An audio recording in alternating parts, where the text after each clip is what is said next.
एक ऐसा राजा जिसने सब कुछ खो दिया, ताज, महल, इज्जत, लेकिन फिर भी झुका नहीं।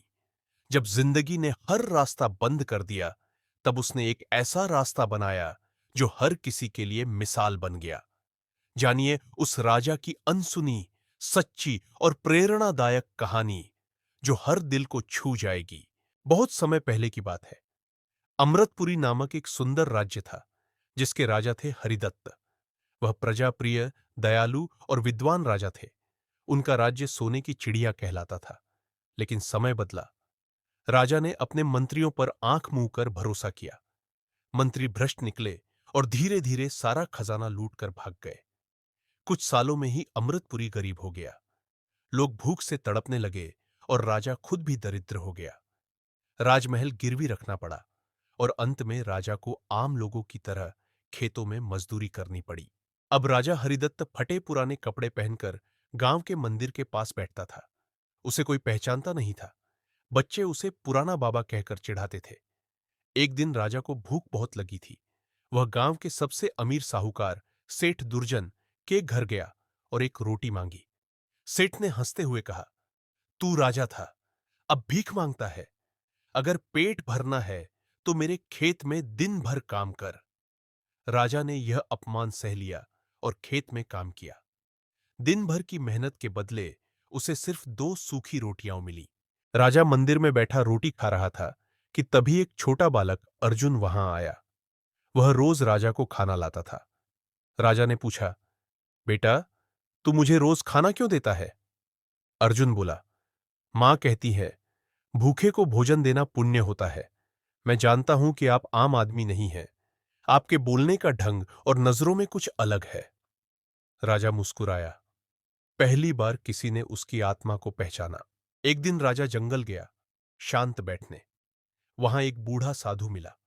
साधु ने राजा से उसकी व्यथा सुनी और कहा, राजन, तू गरीब नहीं हुआ है, तू खुद को गरीब मानने लगा है। गरीब वह है जो हार मान ले। राजा को गहरा झटका लगा। साधु ने कहा, जाओ, अपने भीतर का राजा फिर से जगाओ। राजा गांव लौटा और अर्जुन व कुछ युवकों को इकट्ठा किया। उसने सबको शिक्षा दी, ईमानदारी से मेहनत करो, मिलकर खेती करो, साहूकार की लूट का विरोध करो। धीरे धीरे गांव में बदलाव आया। खेतों में फसलें लहराने लगी। गांव स्वावलंबी बनने लगा। राजा ने गांव में एक न्याय मंडप बनाया, जहां हर व्यक्ति की बात सुनी जाती थी। सेठ दुर्जन लोगों को ब्याज में लूटता रहा, लेकिन अब गांव वाले समझदार हो गए थे। उन्होंने एक पंचायत में मिलकर सेठ को रोका और उसकी जमीनें जब्त कर लीं। राजा हरिदत्त ने सभी जमीन को गरीबों में बांट दिया। लोगों ने मिलकर राजा हरिदत्त को फिर से जनता का राजा घोषित किया। पर इस बार कोई सिंहासन नहीं था, सिर्फ एक माटी की चौकी और लोगों का सच्चा प्यार।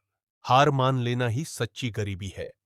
आत्मविश्वास, मेहनत और सेवा से कोई भी फिर से उठ सकता है। नेतृत्व वह नहीं जो शासन करे, बल्कि वह जो लोगों को जोड़ दे। सच्चा राजा वह है जो सबके लिए जिए। हार मान लेना ही सच्ची गरीबी है। आत्मविश्वास, मेहनत और सेवा से कोई भी फिर से उठ सकता है। नेतृत्व वह नहीं जो शासन करे, बल्कि वह जो लोगों को जोड़ दे। सच्चा राजा वह है जो सबके लिए जिए। सच्ची गरीबी धन की नहीं, सोच की होती है। अगर इरादे मजबूत हों तो कोई भी हालात हमेशा नहीं रहते। नेता वही है जो खुद भूखा रहकर दूसरों को रोटी खिलाए। त्याग, संघर्ष और सेवा ही असली राजधर्म है। अगर आपको ये कहानी प्रेरणादायक लगी हो तो एक लाइक जरूर करें, कमेंट में बताएं। कहानी का कौन सा हिस्सा आपको सबसे ज्यादा छू गया, और ऐसी और कहानियों के लिए मेरे चैनल को सब्सक्राइब करना ना भूलें। घंटी दबाएं ताकि अगली कहानी सीधे आपके पास पहुंचे। लिखित आपका एक लाइक और सब्सक्राइब हमें और बेहतर कहानियां लाने की हिम्मत देता है। धन्यवाद।